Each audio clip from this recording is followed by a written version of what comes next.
What's up, J-Fusion fans? This is Philip and welcome back to another video. So this is going to be my initial thoughts on Ultraman Decker. Although, yeah, at this point we're already 7 episodes in.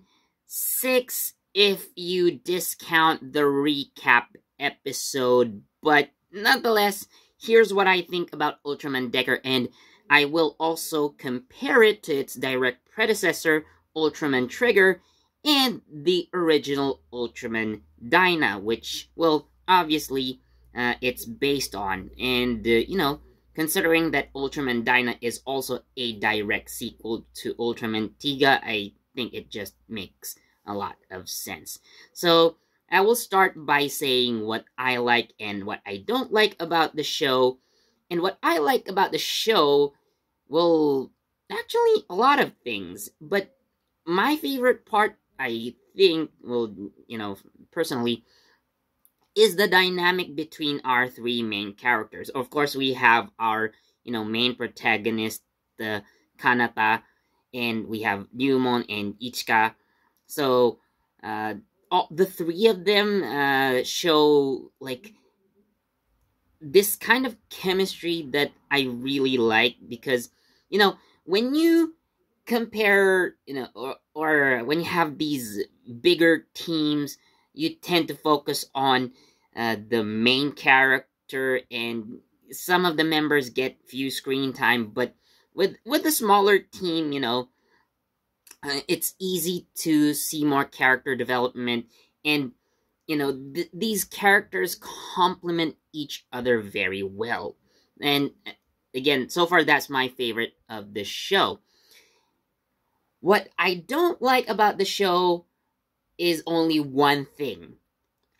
The music video for the opening theme. I mean, sure, it gets you pumped, but actually turning it into an exercise video, like, what the heck were they thinking? I mean, it sounds heroic, and then turning it into something funny kind of just ruins the mood for me. So, yeah, I will never ever watch the music video. The song is banger, but, just don't watch the music video.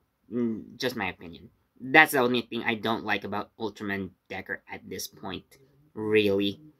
So, comparing it to its direct predecessor, Ultraman Trigger, so I'm going to go back to what my favorite part of Decker is, which is that dynamic and chemistry amongst Kanata, Ryumon, and Ichika.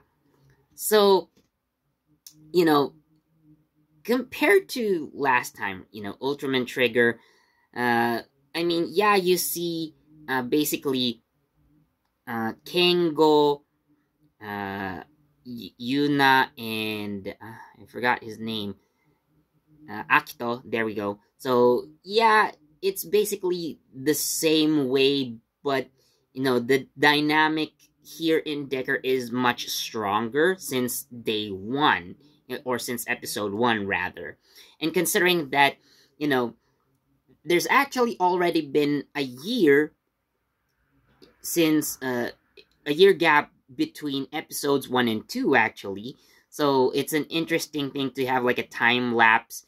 And, we kind of already have seen these 3 characters develop more compared to their direct predecessors.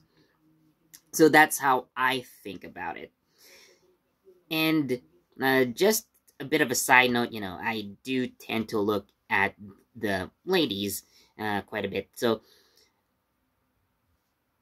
Ichika is much better than Yuna, I would say. She delivers more emotion. She, like the actress, Yuka Murayama, I think she's much better at acting than Duna Toyoda. Sorry, but she's much better at acting. Like, Duna Toyoda is much better at what she does best, which is actually outside of acting, and she's a Gravier model. I think she does a much better job at that, but, I guess it's her first time acting.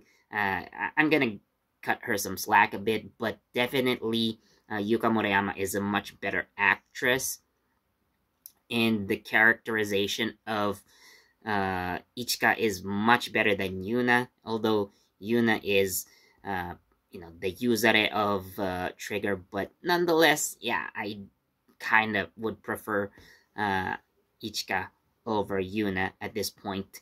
So, another comparison, right? So, maybe like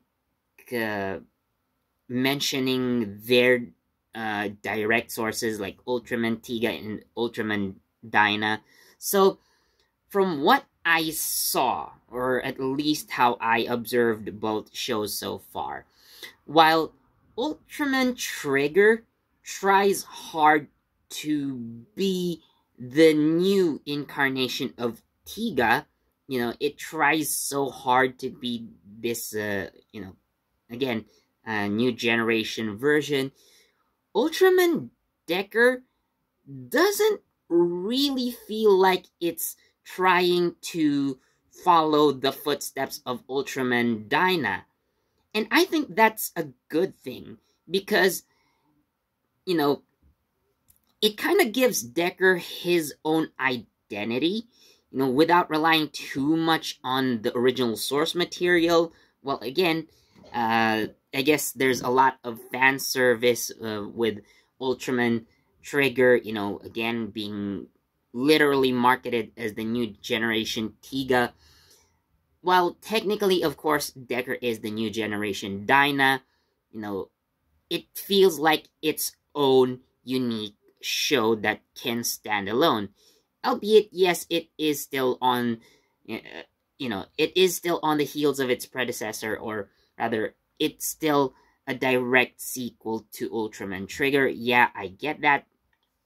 But nonetheless, I enjoy Ultraman Decker for what it is without, hoping that it's actually gonna be like Dyna. And, having grown up watching both Tiga and Dyna, I've always been more into Dyna, actually. So, as much as I enjoyed watching Dyna more than I did Tiga, and, well, Tiga was definitely an impactful show for me, being a tokusatsu fan and all, being, a part of my childhood, being a part of me growing up. Again, Dyna was just, something that I preferred more. Let's just say, whatever the reason was, I just liked Dyna better. And I can say the same way, with Trigger and Decker. I'm definitely much more of a Decker fan than a Trigger fan, as much as I was a Dyna fan than a Tiga fan. Not gonna lie. And,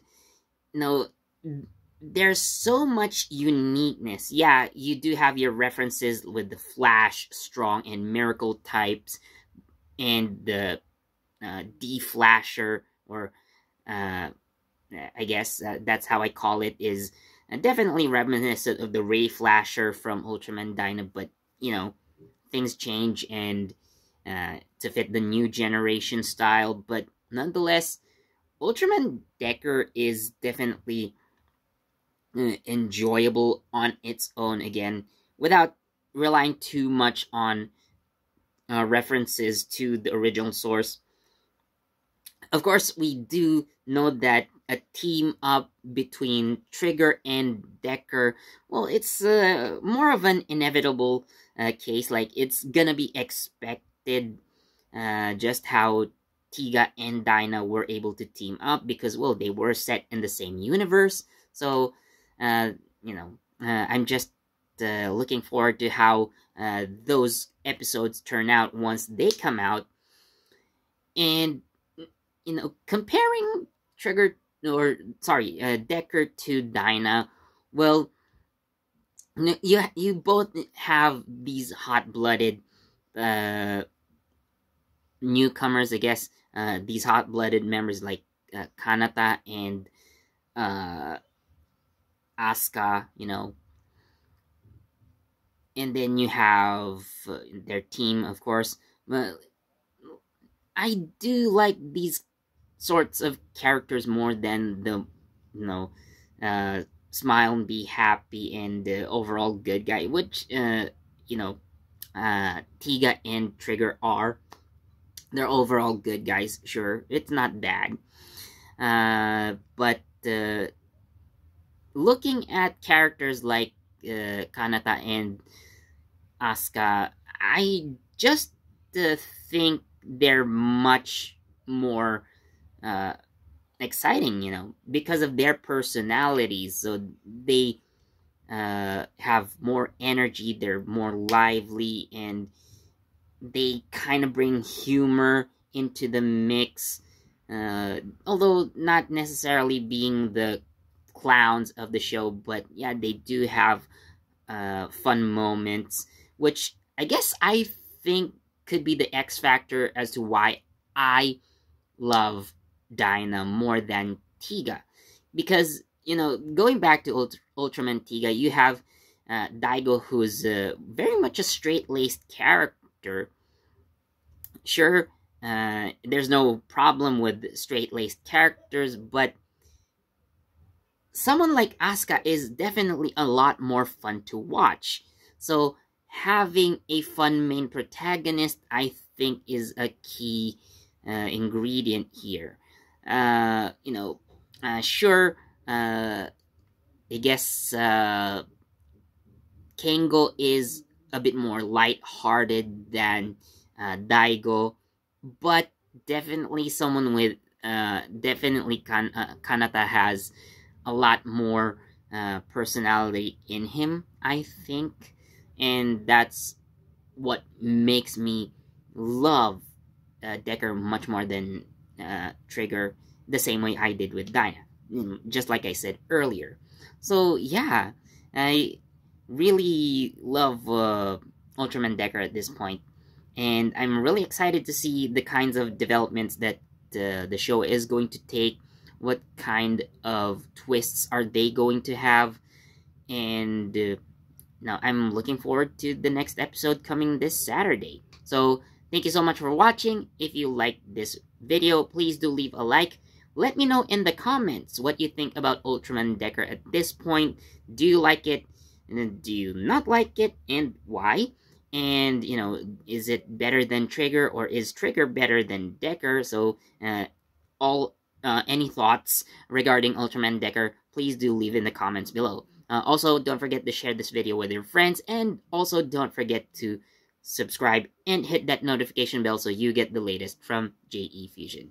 This has been Philip, and I'll see you in that next video. Ha! Sergeant Ray. Bye.